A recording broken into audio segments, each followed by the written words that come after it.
ongi valmis õppad hinda ette käega võrut, mille pääle linnas labalt salksad talle näkku.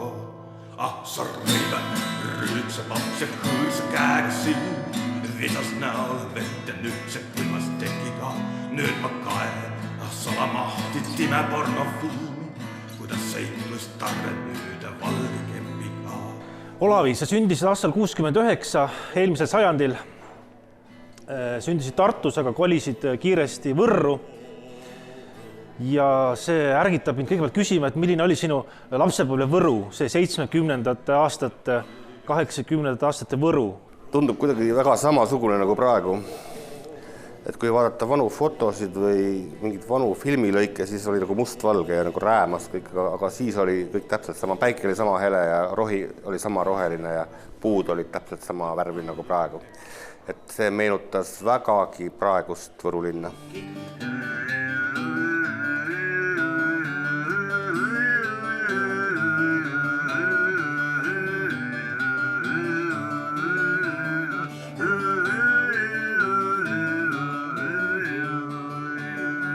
Vaoshoitud ja selline rahulik väikelinna lapsepõlv.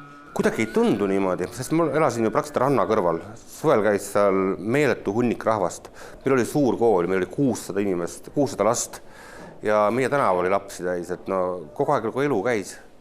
Et ei tundunud see nagu väikelinn või ma ei olnud ju suuremat näinud ka, et see Tamula järv, mis mulle praegu tundub nagu lombina väiksena, see tundus ju väga suure ja laiana ja naljakas on see, et see elamispind, kus me elasime toona Võru linnas, mina, vanaisa, vanaema, mingil perioodil ka veel ema ja õde, 5-kesi. Ma sain teada 2 aastat tagasi, et see oli 24 ruutmeetrit ja mul ei olnud seal kitsas. Praegu ma ei mahu ära enam 60 ruudu peale, üksinda, 2-kesi.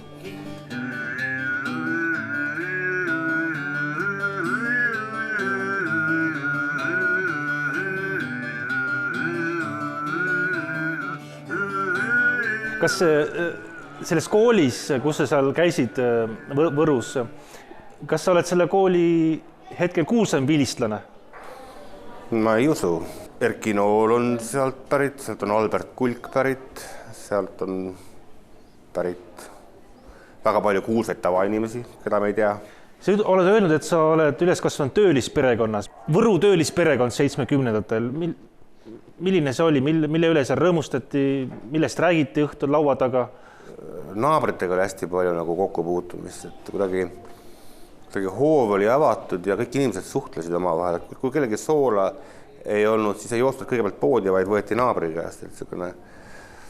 Kommunikatsioon oli väga äge, et ma olen hilisemas elus nagu väga otsinud taga sellist elukohta, kus inimesed oma vahel nagu suhtleksid. Ja ainus koht, kus ma seda olen leidnud, ongi tegelikult vaestekirjanike maja Tallinnas. Koidu tänaval? Koidu tänaval, ja kus inimesed tulevad, kus tulevad ka naabrid tooma ühte teist. Keegi tuleb, et kuna mul on üks kuusepuu siin on ju, juured all kõik on ju, teil on siin ruum, paneme maha. Ja ma muidugi paneme maha. Ja kaevame augu ja panemegi selle kuuse maha, sest naaber tõi. Noh, sellised asjad.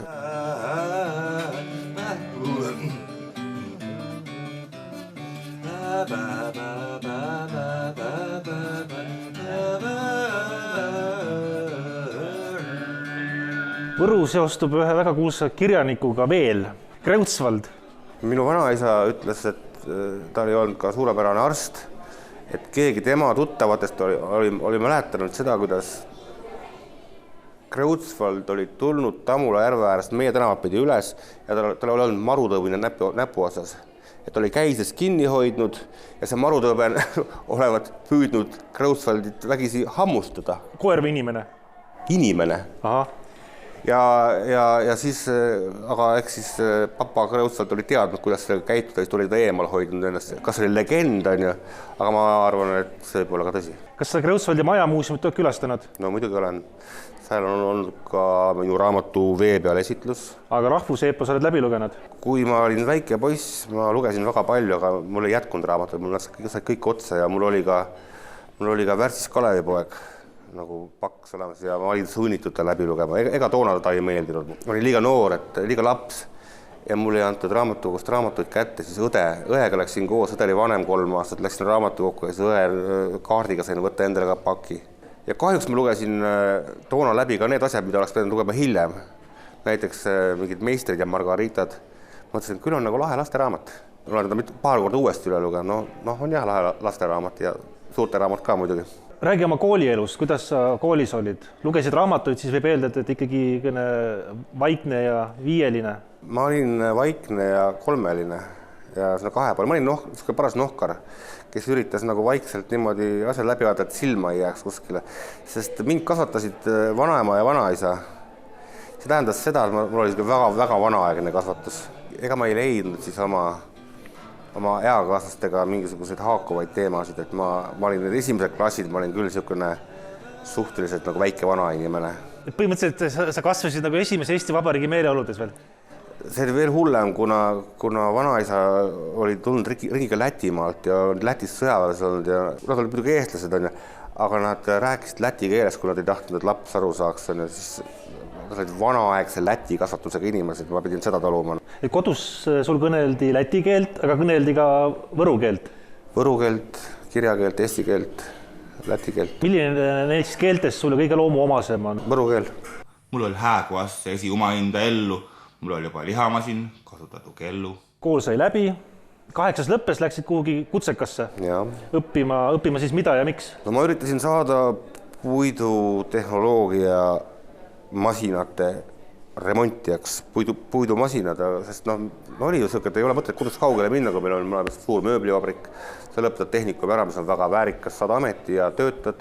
Palk oleks ka hea on vist? Ma ei mäleta. Aga töötad surmani lihtsalt, võtad naise, saad lapsed, töötad surmani ja ongi nagu ilus elu. Oot, nendeni me veel jõuame. Mind vajab see küsimus, mis siis seal tehnikumis juhtus, et sul see siht nagu ära langes ja hoopis midagi muud ette tuli? Ma oleks tehnikumis pidanud käima 4 aastat, aga kaugõppe keskkoolis sai keskhariduse kätte 3 aastaga. Ja ma sain aru, et kui ma mängin nagu ennast 3. kursuselt algusest mängin nagu kaugõppe keskkoolis, ma lõpetan selle kooli ära aasta varem. Mul oli juba selge, et ma ei taha selle ameti peal töötada, sest ma ei suuda teha nagu tehnilisi arvutusi. Mul tavaliselt laagerauk oli selline, aga võll, mis sinna sisse läks, oli selline niimoodi, et ei olnud sellist järjepidavust ja nagu talenti, et seda teha. Käega lõin ma niimoodi, et ma lihtsalt läksin kooli ja lasin endid õpetajatel nagu välja visata. Ma olisin ajalooõpetajaga või siis hiilinesin tundi või siis rikkusin tundi, et mind välja visatakse. Mu hinded olid juba sellised, et neil oli hea meel lõppude lõpuks, et nad just lahti said. Aga mina läksin hea meelega ära. Ma sain Võru kaugõppe keskkooli, kus oli umbes 24 õpilast. Neist 2 tükki olid poisid. Daamide seltskond. Daamide seltskond. Ja see ongi praegu formaalselt, sinu haridus on see keskharidus sealt Võrust. Õpetaja Anni tuli meie koolipedast, tema toel me suudame juba veerida. Tahtsime just sellist õpsi siredast ja segast, kelle peale mõeldes annaks masturbeerida. Ilmselt sa olid üks viimaseid põlvkond, kellel oli juhus käia Nõukogude armees. Sellest ka räägib ka sinu raamat Kroonu. Sa olid seal 2 aastat. Ukrainas ja Arhangelskis, kuidas oli? Nõme oli, et ei olnud sõjavägi kuidagi raske. See Ukraina osa oli nagu pioneerilaager. See oli lihtsalt väeosa, kus ma olin 8 kuud ja kui avanes võimalus sinna Arhangelskisse minna, siis ma lihtsalt nagu tegin kõik, et mind sinna võetakse, kuna mul hakkas seal Ukrainas igav, sellepärast, et ma puuautomaadiga mööda väljakut marssida. Aga Arhangelskis on väga külm. Arhangelskis oli niisugune natukene crazy ja natuke hull, et see pandi kokku see väeosa nagu teistes väeosades, kõik andsid ära endalt nagu mingisuguse osa inimesi, aga kes annab ära head inimest, anti ära ikka nagu rämps, et samuti need ohvitserid olid rämps, need sõdurid oli rämps, mina kaasa arvatud. Ja see lõi nagu mingisuguse täiesti nagu pöörase keskkonna seal. Seal oli nagu natuke hirmutav alguses, aga tegelikult oli ka väga lõbus.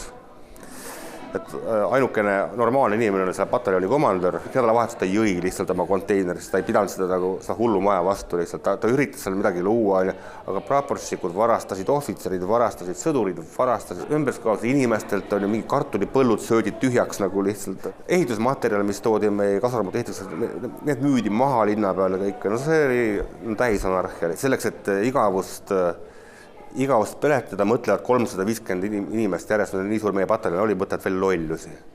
Ja kui sa mõtledki mingi lolluse välja, siis alati on sul kuklas mingisugune teadmine, et kas sa nüüd jõuad tagasi väeos, kas sind juba otsitakse. Aga samal ajal oli Eestis laulev revolutsioon, kas sa sellele elasid hinges kaasa? Mul jäi pool aastat veel teenida, kui siin nagu oli juba üsna nagu näha, et see asi läheb nagu vabariigiks. Mul oli isegi soovitada, et tõmba uttu pool aastat. Toredad poisid, ma olen selle pool aastat ära, mis siis ikka nagu on. Et korra nägin Arnold Rüütli esinemist poliitbüroo eest. Mind kutsuti eestlane tuleb, sinu mees peab kõnet. See oli hästi kihvt. Et terve see poliitbüroo üritas mõnitada nagu on ju Arnold Rüütlit ja ta seisis seal pikad valged juuksed sirge seljaga ja siis nagu hästi rahulikult seletas neile vastu. Ja tookord ma sain aru, kuidas terve kasarmu nagu on ju, tegelikult on minu poolt on ju, sest Rüütel oli sel hetkel palju majesteetlikum ja mõnusam, kui see ülejäänud nagu käratsev kari. See oli hea tunne, jah. Märtsuloga valdab ja kuu ja autoteed on ilbe. Tagasi tulles algaski sinu põnev tööde nimekiri ja mul oleks palve, et sa siis paari lausega räägiksid, mida hullu sa seal korda saatsid, et sa pidid tööd vahetama jälle. Ehitusmaaler. Sellel ma töötasin tegelikult enne sõjaväge, ei viitsinud eriti värvida neid maju, tegime sanitaarremonte. Et mäletan, seal oli mingisugune korter, kus olid enne elanud mingid joodikud, kes kusevad nurka. Pidite üle värvima selle kõik? Me värvisime ka üle lihtsalt. Kõndisime minema nagu on. Läksime vist tülli ka teise maariga nagu enne nagu selle töö lõppu ja siis hakkasime pintsleid loopima, et selleks tapeed ka vist natukene kokku. Kas te ei suutnud värvitoolis kokku leppida? Midagi läks jah, pintsleid lendasid, seinad said kokku ja siis me läksime uksest välja, kaotasime võtme ära ja sellega see töökoht lõppes. Hästi, Treial. Kui ma läksin kaugõppe keskkooli, siis ma pidin ju ometigi tööle minema, sest mulle tundus, et töö on ju raha see on vabadus. Ja ma läksin gaasianalysaatorid ja tehased Treiali õpilaseks. Et kaugõppe keskkool, siis kus ma sain tüdrukute juurde 22 või 20 tüdrukut, see oli teisipäevati, esmaspäev, kolmapäev, neljapäev, reede ma tegin tööd. Paar kuud mulle meeldis tööl käia ja tundsin seda rahavabadust, et siis ega siis väga enam ei meeldinud. Autojuht. Pärast sõjavast naastes ma mõtlesin, et midagi peab inimene tegema, et autojuht näeb vähemalt ilma. Ma nägin natukene siis ETK-Velli autojuhina, nägin natuke Setumaad, eriti neid kruusateid, kus vanem autojuht ei viitsinud sõita, nagu on ja ringmaailmale sai väga kiiresti peale käidud. Võru autobaasid sõitsin Kalluri peal, vaatasin, et suuremad masinad võib-olla on lõbusam natukene karjääris. Vedasin kruusa? Vedasin kruusa, vedasin savi. Ei meeldinud millegi pärast. Katlakütja? Ma sõjaväes kütsin katelt, et kui ma olin ära proovinud erinevad ametid, autojuhid ja kõik on, siis ma ikka avastasin katlakütja on mõnusam, et katlakütja keegi ei tülita. Katlakütja ei pea käima rivistusel, katlakütja ei pea käima nagu hommikul ärkama teistega koos ja õhtul magamine teistega koos, katlakütja on omaette putka täitsa, kus ta võib olla. Ja katlakütja saab isegi teinekord 24 tundi või 48 tundi hüppes käia niimoodi, et ilma, et keegi tema puudumist märkab. Aga kes siis katelt kütab samal ajal? Paarimees kütab. 24 tundi üks, 24 teine, aga kui üks puudus, siis teine või vahepeal küttis 48 tundi, vahepeal rohkem. Valvur, mida sa valvasid? Peale sõjaväge eks ma siis olin katlakütja ka ja kuskil siin laevasovhoosis, kuna see amet oli mul selge, mõtlesin, et see on nagu mugav amet, aga eks ma käisin Võrus kõik töökohad läbi, mis vähegi oli, ma otsisin endale seda sobivat tööd, aga ma ei leidnud, mulle ei meeldinud ükski töö. Ja siis ma läksin oma isa juurde, keda ma ei olnud aastaid näinud. Isa elas Tartu linnas, ta oli tolle aja peal juba loonud omaette kooperatiivi. Ja ma mõtlesin, et ma lähen siis isa juurde tööle. Läksin uuesti, isal oli väga hea meel, et ma tema juurde tulin, töötasin Treialina, tõusin ametiredelil, töötasin varustajana. Siis töötasin töökoja ülemana ja kui ma avastasin, et mulle ikkagi ükski nagu variantidest ei sobi, siis läksin sama ettevõtte valvuriks. Istusin alla valvuri putkasse ja tollel ajal ma kirjutasin juba vaikselt luuletusi. Ja kirjutasin seal luuletusi ja see valvuri koht võib-olla oligi nagu esimene koht elus, et mulle natuke meeldis. Sa oled olnud veel Karjus. See on nüüd, olles lugenud sinu raamatut Naine, siis ma kahtlustan, et see jääb sinna kuhugi Tartu lähedal elamise periood. See oli laevaküla. Jah, ma olin Karjus. See oli väga mõnus töö. Hommikul lasta lehmad välja, siis minna koju, lõunaajad üle vaadata korra, õhtul tagasi kutsuda. No mis sellest töös siis vastu hakkas? Mingi traktorist lasti lahti, sealt on mingi karjak, kes on kõvem mees ja siis ülemus ütles, et kas sa traktoriga oskad sõita? Ma ütlesin, ei oska. Autoga oskad sõita? Jah, traktor ongi auto, istu rooli. Ei olnud mul vaja mingit traktorist lube ega midagi, siis tehti minust karjak. See oli juba nagu hierarhialt kõvem mees. Siis ma lükkasin loomadelt sitta tagant ära, tõin neile vett ja pälvisin laudanaiste juba nagu kõrgendatud tähelepanu. Jälle see daamide seltskond. Jälle see daamide seltskond, sest karjak on juba nagu natuke mehe moodesi. Ja lõpuks sõid turvamees kuskil? See kõik on risti ja rästi. Kord olin ma enne turvamees, siis ma olin jälle pärast turvamees. Ma vahetasin neid töökohti üsna palju. Poisi, ma sain praegu pungi mõttest aru. Aituma. Ülimast kõrvut elu. Hästi, aga ühel hetkel sa valisid siis nagu kirjaniku. Ma ei valinud mitte midagi. Ma sealt ühel hetkel nagu hakkasin kirjutama luuletusi, ma astusin Tartu nakki, siis ma kirjutasin mingeid artikleid, siis ma kirjutasin, see kuidagi nagu kasvas üle pea, muu tööde kõrvalt. Ma ei ole kunagi nagu näinud selleks vaeva, et saada kirjanikuks. Aga kuidas tuli see tahtmine, et ma nüüd istun ja kirjutan luuletuse? See ei ole ju normaalne tegevus tegelikult. Hando Runnel näiteks oli üks esimesi suuri heeroseid. Punaste õhtude purpur. No ma lihtsalt õhisin seda raamatut ühtepidi ja teisepidi. See oli nagu nii hea. Ja kusjuures tegelikult on siiamaani nagu hea, midagi öelda ei ole. Ja ega ma proovisin teha juba nagu siis tegelikult koolipõlves neid asju järele. Ma mäletan, kui oli see case, et kas oli see Andres Rõuk või kes kirjutas? Andrus Rõuk oli kirjutatud Sinimustvalge. Sinimustvalge, ja ma mäletan seda, kui see Sinimustvalge jama tuli välja, siis mu vanaisal lendas mingisugune mees kohale, sõber, siuke vanas on hall. Ja vaadake, siuke luuletus on, loe, Sinimustvalge, annabki kokku, on ju. Vaat, geenius. Võt on geenius, on ju, vabadusvõitlus, mingi värk, siuke, keegi paneb Sinimustvalge sisse. Ja ma võtsin selle paberi kätte, on ju, ja see on päris hea luuletus, ei olegi, ongi Sinimustvalge. Ja ma hakkasin seda pähe õppima, ma tõstsin, et sa võetakse kohe mu käest ära, aga võiks meelde jätta, ise midagi proovida sellist. Ja siis sa, poiskile pähe juba, on ju. Võtsin kähku leht ära, et muidu õpib pähe, eks ole, ja kurat, siis läheb kuskile pakutama, eks ole, on ka mingi vabadusvõitleja, pannakse kinni ja mingi jama tuleb. Ja ma jõudsin ka pool luuletust pähe õppida. Osus see siiamaani peas? On küll tegelikult, jah, kui ma mingid read tulevad meelde küll. Kas Tartu Naki kamp oligi esimene kokkupuude teiste kirjanikega? Jah. Ma arvasin, et ma kirjutan väga hästi ja minuga on nagu kõik korras. Ma läksin Nakki selleks, et saada kinnitust sellele. Seda ma muidugi ei saanud, jumal tänatud. Aga ma leidsin Nakis nagu hästi nagu palju toredaid inimesi, sellised lahedad inimesi, keda ma polnud kunagi näinud, nagu Indrek Rüütla ja Noor FS ja Vadi ja Kontra ja Kivisilmnik. Ja ma hakkasin esimest korda lugema kaasaegset, mitte Runnelit, vaid mitte seal Heidi Talvikut, vaid kaasaegset luulet, mida praegu nagu tehakse. Ja see kohutavalt meeldis mulle, see seltskond, need esinemised meeldised, need reaktsioonid, mis koos ettevad, need meeldised. Hakkasin kirjutama seda suurema õhinaga, kuna ma tahtsin sellesse ringi kuuluda. Ja ma mäletan, et 2 kuuga tuli vist raamat Inemise sisu. Seesama? Ja mis sai ka armsalt künstlerilt veel isegi mingisuguse positiivse arvustuse väikse või jumal uhkem olin, et olengi luuletaja. No minul on see luule alati meeldinud ja ma tean väga paljusid teisi, kellele su luule on alati meeldinud.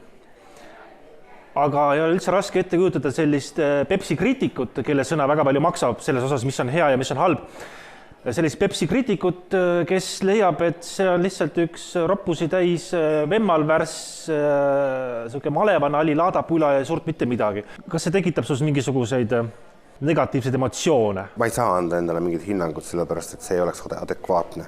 Ma teen kirjanduse puhul seda, mis mulle endale meeldib. Sa ei peagi otsima igast luulest mõtet, aga see emotsioon, mille sa saad, kas siis nagu positiivne või siis negatiivne või see, mida ma tahan sellega öelda, võib-olla seal mingi roppus ei ole üldse roppu sõna pealt sees, vaid et rõhutada seal mingisugust kohta. Et ma olen teinekord rahul nagu mõne luuletaja luuletus, kui ma saan sealt emotsiooni ja kui ma ei pea otsima sealt väga sügavat mõtet tagant, ei pea igal pool väga sügav mõte olema, peab olema niisugune feeling, kui see luuletus on hea feeling, kui sul näiteks, sellest piisab täiesti. Eelmine suvi ma kirjutasin megahunniku luulet, ma pole ammu kirjutanud, sest mul proosa kõrvalt ei ole aega, sest ma pean tööd tegema. Ma olen vabakutseline kirjanik, iseseisev, mitte riigikirjanik, ma pean tegema kogu aeg tööd. Ja me kirjutasime Jarek Kasariga kuplee õhtuprogrammi. Need vanad kuplee laulud nagu on umbes võtsime selle stiili aluseks ja kirjutasime kaasaegsed kupleed. Jarek tegi muusika taha, et lood on kuskil 5 minutit ja 6,5 minutit pikka tihedat teksti täis. See oli nagu ikka luule parimas mõttes. Ja see oli nii Vemmalavers kui ka siis nagu kui ka juba natuke tõsisem lugu, et Riigifilharmoonias olid meil mingid õhtud ja järgmine suvi tuleb veel vist paar nagu ettekannet kuskil. Ja võib-olla saab need lood ka välja anda plaadina, aga see oli luule, jah. Pauk nii pakane kui talv, ümbre perse uru, aga kannikite all on kats laiku muru. 2000 suvel, kui ma tulin kuskil sealt Lõuna-Eesti kandist kokkupuuted naklastega selja taga, siis mul kumisesid peas just nimelt eelkõige sinu värsid, lumesulataja loomulikult ja kõik need teised, eks ole. Et ma mäletan, istusin Tartu bussis, sõitsin Tallinna poole ja peas kumises. Istun perset pidi hanges minetanult aja, olen kuradima kange lumesulataja ja nii edasi. Keskkond, kus me nagu tähendab, tule hetke viibises Tartu nakk, see oli nii lustlik, nii äge keskkond, et kõik lustisid ja mina ka lustisin ja need ongi lustitud tekstid. Sul on kuulus luuletus puiduärimehe naisest. Kas sul on mingisugune ebameeldiv kogemus olnud mingi puiduärimehega? Kas sa ei leia siis sealt mõtet või? Puiduärimehe naisest? Sealt ma leian. Ma ei räägiks seda muidu, seisund kisub šaiseks, tüdruk tõmbas uttu puiduärimehe naiseks. Jah, sa ei saa mind päris seda mõtte lagedast süüdistada. Samas sinu sisse mahub kuidagi ka teine poolus, kui me vaatame sellist romaani nagu Kail, mis on laste romaan. Siin ei ole roppusi. See on selline südamlik ja ilus romaan, et sinu sisse mahub kuidagi selline siirus, mahub roppus ja mahub ka intellekt ja mõistus. Et kas see on kombinatsioon nagu mahub väga kergesti ühe sellise tavalise võroka sisse ära? Ma arvan küll, jah. See ongi sealt pärit nagu see lihtsus. Ma ei ole kasvanud väga elitaarses keskkonnas, et ma oskaksin või tahaksin luua midagi suuremat kui ma ise. Ma kirjutan ikkagi iseennast. Täpselt nii, nagu ma olen. Iga raamatuga kirjutan ma ja ma arvan ka teised kirjutavad iseennast. Ma interveerisin umbes 13 aastat tagasi Jaan Pehki, kes siis hakkas just siis kuulsust koguma Oreli poisina. Oreli poiss on väga palju kasutanud sinu tekste oma muusika juures. Ja siis meil tuli Jaan Pehkiga jutus sinust ja sinu tekstidest ja Jaan ütles, et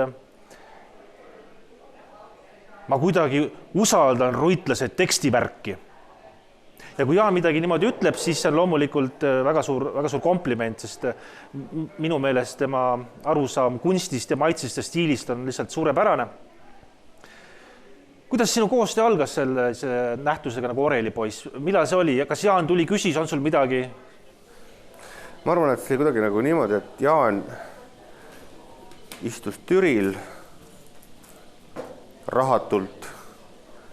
Mina istusin samamoodi rahatult Ülenurmes ja siis me Messengeriga lihtsalt vahetasime sõnumeid.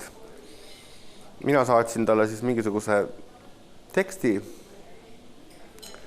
ja tihtipeale juhtus, et umbes 3 minuti pärast või umbes 5 minuti või 10 minuti pärast tuli tagasi mingisugune muusikaline töötlus juba, et see käis nii kähku nagu. Ja siis me vahepeal oli raha.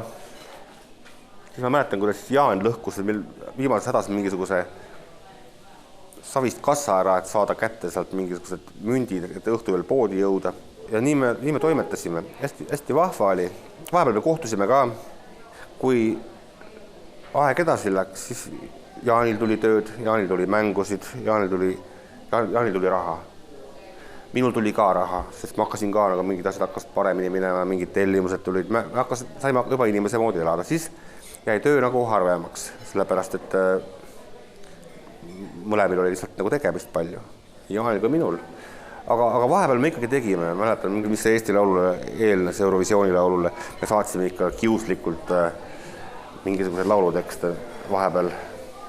Tollest ajast vist on minu pruut on Diktor Meedias, eks? Väidetavalt Juhan Paada olevat ise tõstnud oma näpukestega selle laulu sealt välja žüriist. Ta oli kartnud, et see läheb sinna, kui siis nagu Euroopas hakkas laulma trussikutest on ja tagasi spermatosoidis. Jah, et siis võib tekkida mingisugune nagu arusaamatus võib-olla. No ma ei tea, nagu Letos vett käis, mis seal nagu, kas oleks siis nagu spermatosoid hullem olnud või kas parem isegi olnud, aga peaaegu oleks Eurovisioonile saanud minna, aga läks nurja.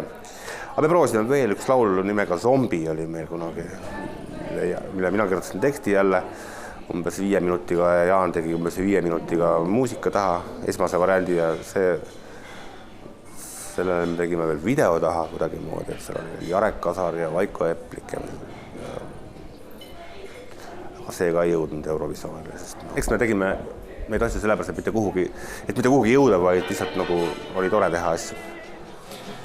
Kui ma saanuks elult maisi, leiba saia rohkem naisi, saanuks rohkem väljavaateid, saate veel. Sa oled ausalt öelnud, et sulle meeldib alkoholi hävitada.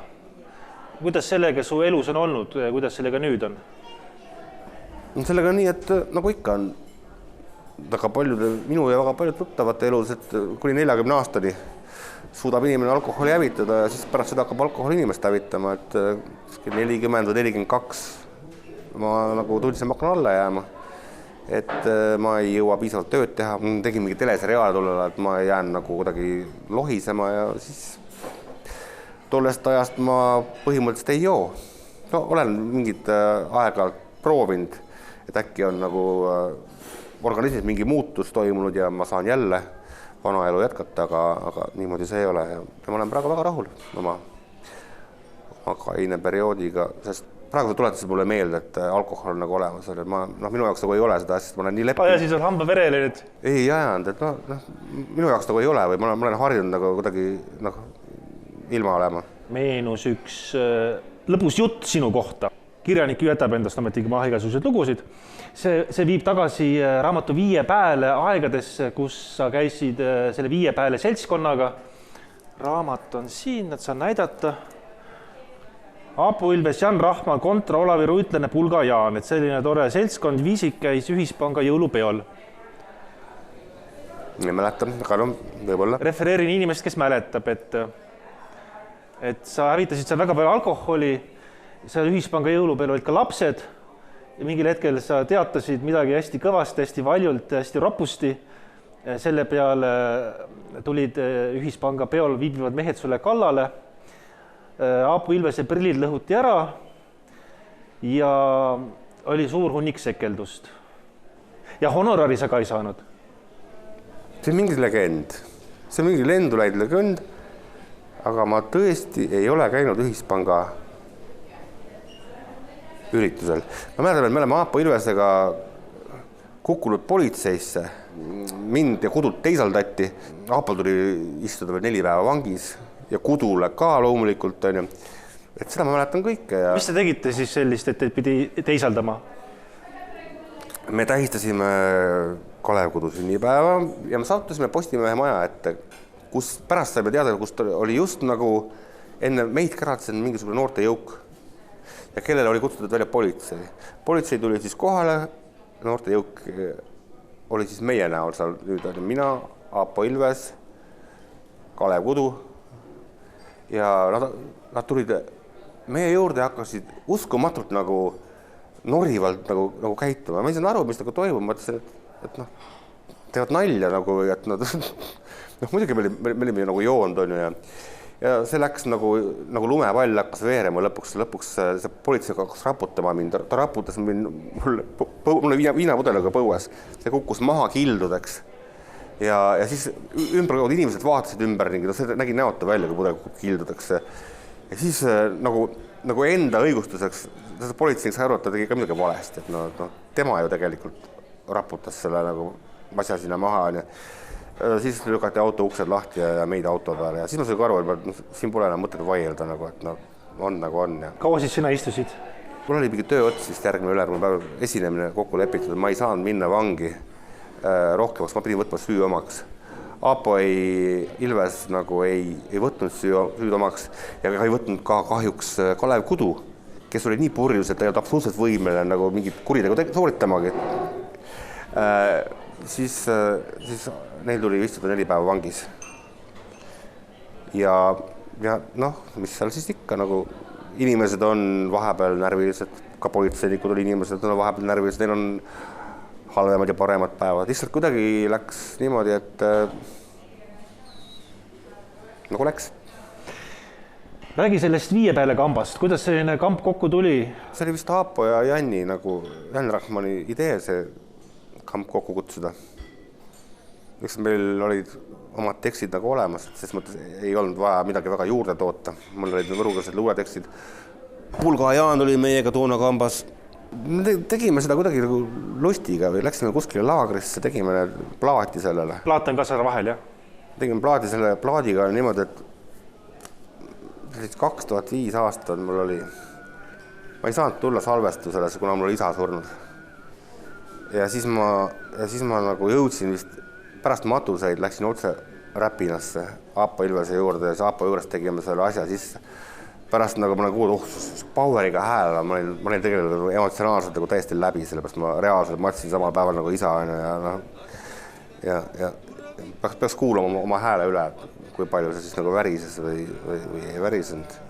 Kogu see raamatu sisu on ju Lõuna-Eesti murretes. Apol on räpina keel ja sinul on võru keel ja kontral on ka midagi erinevad dialektid, et ses mõttes ta on nagu Lõuna-Eesti keeled, aga kuidas seda Põhja-Eestis vastu võeti? Kas põhjaeestlased saavad aru sellisest? Muidugi saavad.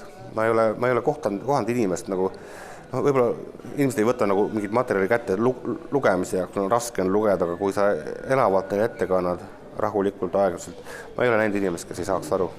Muidugi saavad ja naudivad, samamoodi naudivad. Tiibel Poljan hakkas rõõkma, lubasi aresti, ütli, mis ajad üükma ulmadi kompressi. Tuli liinast kaubakotten, leib ja salaviin. Päränkävesi rotten võtse üte viil. Üks huvitav tahk sinu loomingus on see, et sind on väga palju kasutatud etnofuturismi ja soome-ugri hõimuliikumise loosungi all. Et sinu luulet on nagu nähtud hea võimalusena tutvustada tänapäeva Eesti poeete, kes luuletavad millestki muust kui isamaast ja veimevakast. Sind on korduvalt pandud ühte pakki koos kõikvõimalike soome-ugri kirjanikega, tõlgitud põnevatesse soome-ugri keeltesse, kaasa arvatud soome keelde. Kuidas sa selles kontekstis ennast tunned? Tunnen hästi, ma olen käinud praegusel ajal vähem, ei ole aega lihtsalt, on vabakutselise töö, mis on nagu päevad on üsna täis, on vaja tööd teha. Ei ole aega olnud, aga varemalt me käisime läbi nende maridega ja ersadega ja käisime külas neil, võtsime neid vastu. Nad on toredad inimesed. No jaa, aga nüüd see raamat Väinamöisen palu ehk Väinamöise tagasitulek, mis siis ongi just nimelt soome-ugri kirjanike kogumik. Siin sa siis tutvustad Eesti luulet ühe luuletusega, mille pealkiri on Liputajad. Oleme me liputajad meie kustaga, liputame sinise ja valge mustaga. Ja kuidas on, mis tunne on Eesti kirjandust esindada sellise luuletusega? No, ma arvan, et see luuletus valiti välja sinna, mina ei saatnud seda luuletust selle antoloogia jaoks. Kui sa tahad teada, kas selle luuletus on ka mõte või on see lihtsalt nagu eputamise luuletus, siis tegelikult on minu jaoks on selle luuletus täitsa mõte olemas. Kuidagi oli niimoodi, et kui ma läksin sõjaväkke, ma rääkisin tehnikumis oma ajalooõpetajad ja asjad, nagu kes siis rääkis meie roiskust kapitalismist. Ma tulin sõjaväest tagasi 2 aasta pärast, siis sama inimene tuli mulle vastu, et tal oli juba sinimust valge rinnas. Et see käis nagu niimoodi krõks, see muutus käis niimoodi ära, onju. Ma arvan, kui tuleksid natsid võimule, onju, siis oleks meil kuradi 2 aasta pärast siin hail, onju, tüübid, onju. Kuidas kommunistid, eks ole, oleks meil kohe kommunistid. Inimesed on hästi kiired muutuma, onju. Nagu kameeleonid, onju. Ja siis olid need sama tüüp, kes rääkis mulle nagu roiskuvast kapitalismist, seal oli juba sinimust valge rinnas ja naeratas mulle vastu niimoodi. See oligi see, et nagu liputajad või see ei ole ju siiras. Siuke muutus, nagu see on minu jaoks liiga räige, nagu, et sa muutud 2 aastaga nagu, on ju, nõretavast kommunistist eestimeelseks. Nagu, on ju. Elame praegu Eesti Vabariik 100 ajastul. Eelmise küsimuse jätkuks on kohe paslik uurida, kuidas sina tähistad või elad läbi Eesti Vabariik 100 ajastut. Ma ei saa veel praegu pidustada, mul on Eesti Vabariik 99. Järgmisel aastal on Olavi Rüütline 50. Praegu on 8. Kurat, jah. Alles ma käisin Varblase 50. juubelil, kujuta ette. Lenda Hannes Varblane lenda. Sa oled Sitavares, suur lennuõimetu lind. Ma lugesin talle ette ka selle, niimoodi ta oli väga õnnelik selle võttes. See oli vemmal pärast muidugi, ega ma siis Hannesest halba nagu ei mõtlenud. Emotsiooniga vemmal pärast. Aga ma olin selline noor torkna ära selle Hannesele. Ja vaata, mis ta teeb, on Hannes. Sitavares, lennuõimetu lind, päris hea. Ja kurat, ma saan ise 50. Mina nagu ei kontrolli aega, nagu, et läheb nagu läheb. Kuidagi see elu läheb pärast huvitavamaks. Ma arvasin, 60 on veel huvitavam, aga see on võib-olla juba varane seniilsus, et sa oled nii vana, et sa ei saa aru tegelikult, et sa oled kõik kaotanud, sa oled juba loll peast, ja tundub kõik veel okei. Võib-olla juba praegu nagu tunnen, nagu on nagu alusetu rõõmustada, sest ma olen juba nagu pehmendav seniil, kes ütleb, et 50-selt on nagu mingi elu võimalik. Eks jäägu see hindamine siis televaatajale. Nagu hüljes Liivi lahen, nagu Eesti miss, häitses minu perse vahen, kõllane nartsis. Üks sinu koostöösid on olnud Kaur Kenderiga. Kuidas see alguse sai? Mingisuguste luuletuste baasil vist talle meeldis, me saime kokku. Siis jälle ei saanud kokku ja siis... No tal oli ju juba kauaga tagasi väga tõrjuv suhtumine Eesti kirjanikesse. Kuidas siis sina armu leidsid? Ei, ma ei ole, tähendab, armu otsinud Kaur Kenderi juures. Me nagu klapime nagu tegelikult mingitel muudel pindadel ka kui kirjandus, nagu me oleme tegelikult sõbrad. Nagu, mulle lähevad mingid tema asjad korda. No, portreteeri teda, sellepärast, et... Täna on minu portree saada. No, aga tee meile 2 lausega, ütleme 3 lausega Kenderist.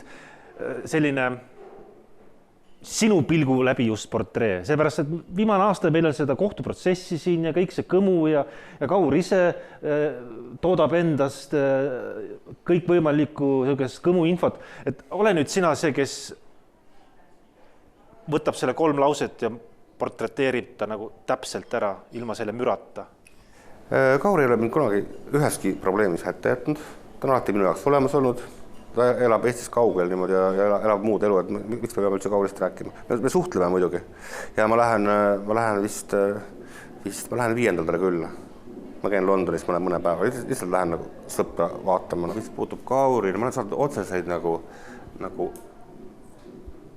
vihje, et kui mulle ütleb nagu lugupeetud kirjanik, et kui sa valiksid võib-olla oma suhtlus, valiksid oma partnerid, kellega sa suhtled, on ju inimesi, on ju, võib-olla oleks sul elus kergem natukene. Mis see mul tekitab? See tekitab minust nagu viha, et kui mingisugune ühiskondlik tegelane ütleb mulle, et keda mina pean valima oma nagu kaaskonnaks või sõpradeks, on ju, et saada kergemini elust läbi. Sel juhul ma ütlen küll, et mehed minge perse. Ma ei ole nagu müüda või. Ma ei müü oma sõpra, ma ei müüks ka siin, nagu ma ei müüks 3. sõpra.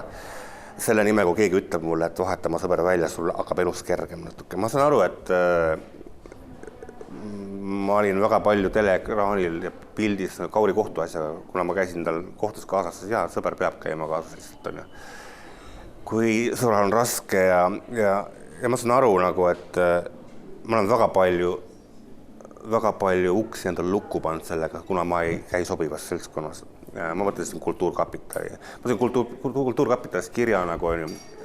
Kas on see toredas sõnastuses eitav vastus taotlusele? Ja, et ei mahtunud pingeritta.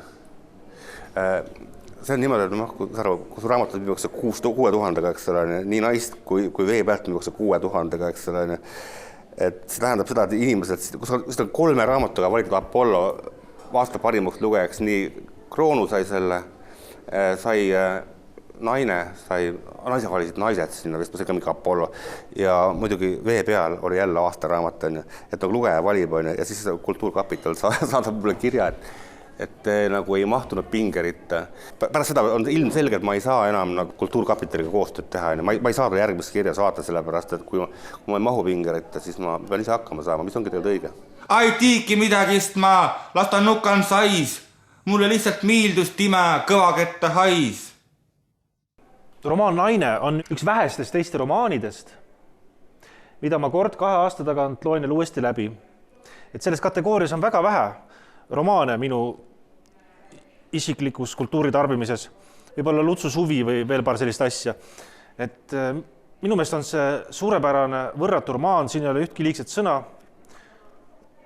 Kui siis võiks ainult tahta, et oleks võib-olla veel natuke rohkem seda head asja, aga ta lõpeb kõik õigel ajal ära. Et see on nagu suurepärane ja peaaegu nagu täiuslik romaan.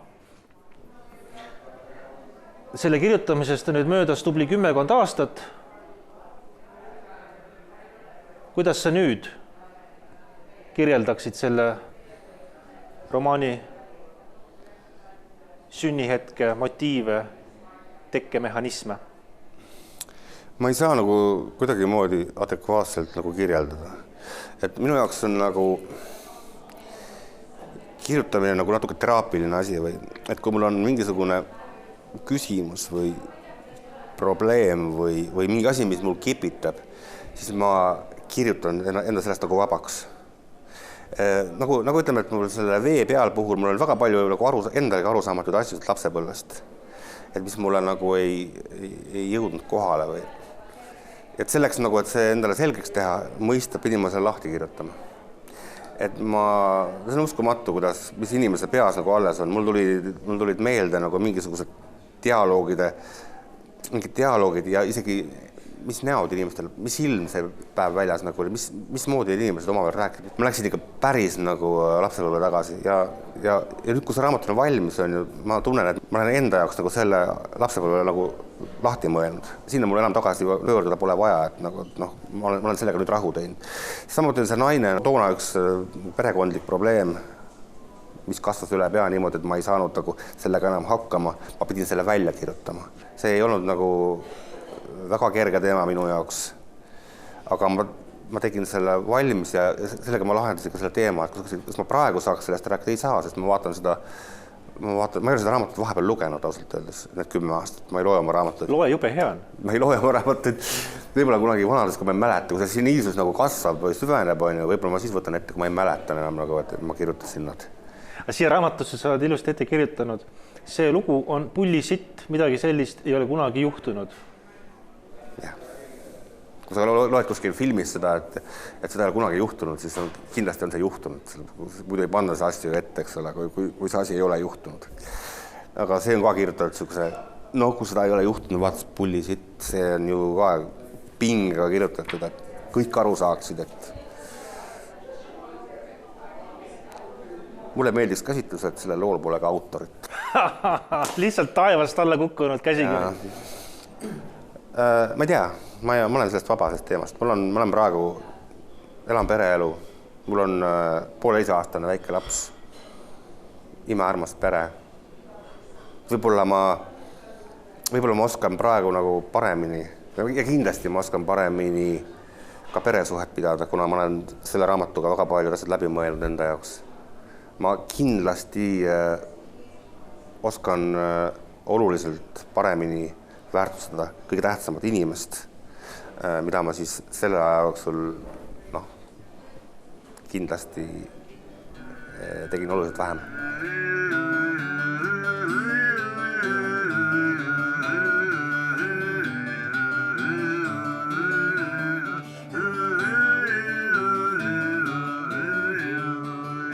Üks tähtis tahk sinu elus on veel kalavetel viibimine.